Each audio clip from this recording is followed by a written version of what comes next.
जैन साथियों, आज मन बहुत द्रवित है, पीड़ित है। आज मैं शहीद रजनीकांत यादव जी के परिवार से मिला। उनकी माँ, उनके पिता, उनके भाई, सारे लोग परिवार के मौजूद थे। पिता अपने बेटे के बारे में बता रहे थे कि वो कितना होनहार था। उसने केंद्रीय विद्यालय में, हाई स्कूल में टॉप किया था। साइकिलिंग में Limca book of world record में उसने अपना नाम दर्ज कराया था। और एक नहीं, अनेक ऐसी गाथाएं, ऐसी कहानियां रजनीकांत की जिंदगी से जुड़ी हुई उन्होंने सुनाई। मां पूरी तरीके से बेहाल थी। वो कुछ भी बोलने से पहले रोने लगती थी और बार बार अपने बेटे को याद करती थी कि जब वो मिशन पे था उस वक्त अंतिम बार कब उससे बात हुई। इस बात को कहते कहते रोने लगती थी। शहीद रजनीकांत यादव एक होनहार नौसेना के लेफ्टिनेंट कमांडर थे और एक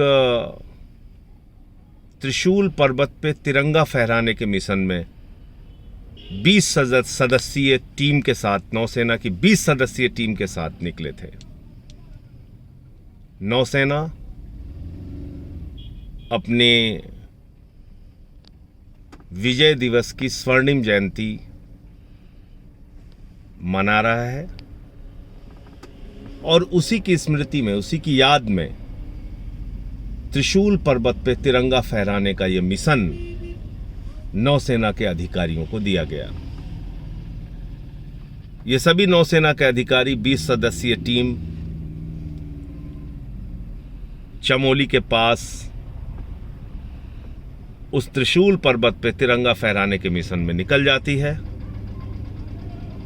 और जब वो बिल्कुल करीब पहुंचते हैं तिरंगा फहराने के, दूरी बहुत कम बची रह जाती है, उस वक्त एक हादसा होता है जिसमें नौसेना के 5 जवान, 5 होनहार अधिकारी, लेफ्टिनेंट कमांडर्स वो शहीद हो जाते हैं। नौसेना के द्वारा दिए गए मिशन पर निकले थे, त्रिशूल पर्वत पे तिरंगा फहराने के लिए निकले थे, लेकिन उन्हें नहीं मालूम था कि वो देश के लिए शहीद होकर तिरंगे में लिपट कर अपने घर आएंगे। पूरे सम्मान के साथ उनकी अंत्येष्टि होती है। लेकिन अब जो मैं आपको बताने जा रहा हूं उसको सुनकर आपको दुख होगा, तकलीफ होगी। लोग कहते हैं कि राजनीति गंदी होती है, लेकिन इतनी गंदी राजनीति होती है, इसका उदाहरण उत्तर प्रदेश की आदित्यनाथ सरकार दे रही है। जो 5 सेना के अधिकारी शहीद हुए, उनमें 2 योगेश तिवारी और रजनीकांत यादव बहुत ही जिगरी दोस्त थे और साथियों इन्होंने अनेक रिकॉर्ड बनाए। इन्होंने साथ मिलकर 94 घंटे में 1423 किलोमीटर की साइकिलिंग का रिकॉर्ड बनाया, जो लिम्का बुक ऑफ रिकॉर्ड में दर्ज है। दोनों अच्छे दोस्त थे और संयोग देखिए कि इस देश के लिए दोनों ने एक मिशन पर अपनी शहादत दे दी। लेकिन शायद आज अगर वो ऊपर होंगे, ऊपर से देख रहे होंगे, ऊपर बैठकर आदित्यनाथ की सरकार को, तो वो जरूर आपस में सोच रहे होंगे कि ये कैसी मानसिकता की सरकार है, ये कैसी ओछी मानसिकता की सरकार है जो लोगों की शहादत में भी भेद करती है। परिवार वालों ने बताया और बड़े फक्र के साथ इस बात को कहा कि योगेश तिवारी भी मेरा बेटा था, दोनों बहुत अच्छे दोस्त थे। पिता ने कहा, मां ने कहा, योगेश की शहादत का, उसकी मौत का भी उतना ही दुख है जितना मेरे बेटे का। लेकिन तकलीफ इस बात की है कि वो दोनों अच्छे दोस्त एक साथ इस देश के लिए शहीद होते हैं, लेकिन आदित्यनाथ जी की सरकार उनकी शहादत में भेद करती है। यह बहुत तकलीफ देने वाली बात है।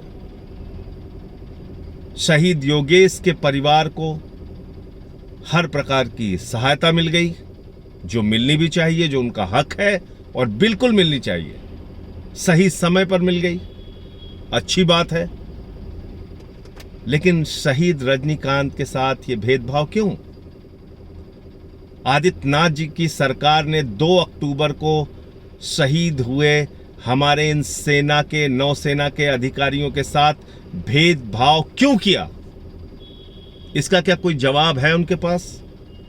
कोई उत्तर है उनके पास? जरा सी भी संवेदनशीलता बची है क्या? आपको नहीं लगता कि आपकी इस कार्रवाई को देखकर सेना में काम करने वाले अधिकारी, जवान, वो क्या सोचते होंगे आपके बारे में? आदित्यनाथ जी आपकी ओछी सोच और ओछी राजनीति के बारे में क्या सोचते होंगे? यह कभी आपने सोचा? आप लोग क्या कर रहे हैं? किस तरफ हिंदुस्तान को ले जाना चाहते हैं? और आपके विचारों में कितनी गिरावट आएगी? कितनी? सवाल पैसे का नहीं है, सवाल धनराशि का नहीं है, यह उनके परिवार ने भी कहा, लेकिन सवाल है शहादत में भेद का, सवाल है आदित्यनाथ जी की मानसिकता का, सवाल है इस सरकार की कार्यशैली का। मैं पूछना चाहता हूं, एक मुख्यमंत्री 24 करोड़ जनता का अभिभावक होता है उत्तर प्रदेश में या किसी भी राज्य में, उसके लिए लोगों में भेद करना ठीक नहीं।